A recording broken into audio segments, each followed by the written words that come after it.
UP विधानसभा चुनाव 2022 के पांचवें चरण में प्रयागराज में मतदान 27 फरवरी को संपन्न हो चुका है। यहां ये बात गौर करने वाली है कि जनपद 12 विधानसभा सीटों में 8 सीटों पर वर्ष 2017 की तुलना में मतदान प्रतिशत घटा है। इसमें शहर की 1 सीट और ग्रामीण इलाकों की 7 सीटें शामिल हैं। घटे मतदान प्रतिशत ने राजनीति के अखाड़े के मठाधीशों के साथ ही लोगों के माथे पर चिंता की लकीर खींच दी है। इलाहाबाद उत्तरी विधानसभा सीट में 2017 में 41.90% मतदान हुआ था। भाजपा के हर्षवर्धन वाजपेयी ने यहां बाजी मारी थी। इस बार यहां 39.56% ही वोट पड़े हैं। मेजर विधानसभा सीट में तो 2.30% मतदान वर्ष 2017 की अपेक्षा घटा है। पिछले चुनाव में यहां 58.30% मतदान हुआ था, जो इस बार 56% ही रह गया। वहीं करछना में विधानसभा सीट पर भी 2017 की तुलना में इस बार मतदान प्रतिशत में गिरावट देखी गई।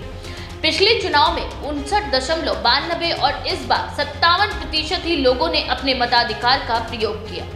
यूं तो मतदान के लिए जिला प्रशासन के साथ ही स्वयंसेवी संस्थाएं आदि ने लगातार महीनों से मतदाता जागरूकता अभियान भी चलाया, फिर भी प्रयागराज के कई विधानसभा सीटों पर कम मतदान का आखिर क्या कारण है, इसे भी लोग जानना चाहते हैं। कहा जा रहा है कि कई ऐसे भी लोग हैं जो कामगार हैं, वह दूसरे राज्यों में हैं। कोरोना काल के बाद से वे वापस गए। निकट ही होली का पर्व भी उनके घर आने का प्रोग्राम है।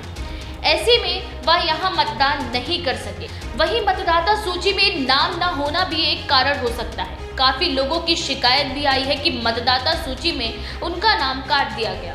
पिछले चुनाव की अपेक्षा मतदान कम होने से राजनीति के अखाड़े के दिग्गजों का माथा भी चकरा गया है। सभी को पूरी उम्मीद थी कि इस बार मतदान प्रतिशत बढ़ेगा, लेकिन इसका उल्टा हुआ। मतदान कम होने से राजनीतिक पंडितों से लेकर उम्मीदवारों की उलझन भी बढ़ गई है। पिछले और इस बार के रिकॉर्ड की तुलनात्मक समीक्षा प्रत्याशी और उनके समर्थक भी कर रहे हैं। वहीं मतदाता सूची में नाम न होना भी एक कारण हो सकता है। काफी लोगों की शिकायत भी आई है कि मतदाता सूची में उनका नाम काट दिया गया। पिछले चुनाव की अपेक्षा मतदान कम होने से राजनीति के अखाड़े के दिग्गजों का माथा भी चकरा गया है। सभी को पूरी उम्मीद थी कि इस बार मतदान प्रतिशत बढ़ेगा, लेकिन इसका उल्टा हुआ। मतदान कम होने से राजनीतिक पंडितों से लेकर उम्मीदवारों की उलझन भी बढ़ गई है। पिछले और इस बार के रिकॉर्ड की तुलनात्मक समीक्षा प्रत्याशी और उनके समर्थक भी कर रहे हैं। फिलहाल ये तो 10 मार्च को ही पता चलेगा।